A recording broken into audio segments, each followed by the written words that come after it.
Fact of the day, day.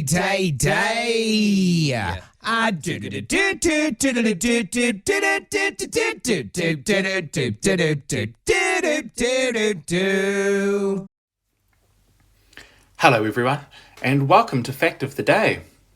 Now, we're a little bit late today because before we recorded Fact of the Day, Gavin wanted to do some stargazing. And he asked a really interesting question. He said, is Pluto a planet? And the answers might not be as easy as you think. See, if you go and ask mum and dad, they're definitely going to say yes, because when they were at school, they were taught that Pluto was a planet. But is that still true? Well, here we've got a picture of the planets, and we've got the Sun, which isn't a planet, and then Mercury, Venus, all the way down, with Pluto on the end. Well, there's got to be an interesting story here, right? Well, here's the history of Pluto. Pluto was discovered in 1930, and they made it a planet. It was nice and big, you could see it with a telescope. Great, it's a planet.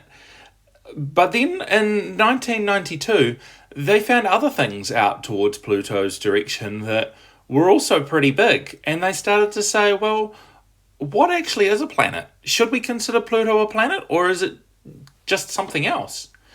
And there had been quite a bit of debate going on through the 90s.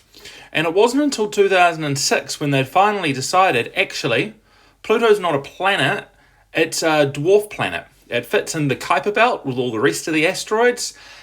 It doesn't really meet our definition of a planet anymore. So, ever since 2006, Pluto hasn't been called a planet.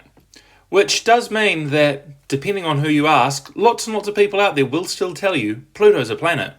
But now you know, because of today's Fact of the Day, that Pluto isn't a planet.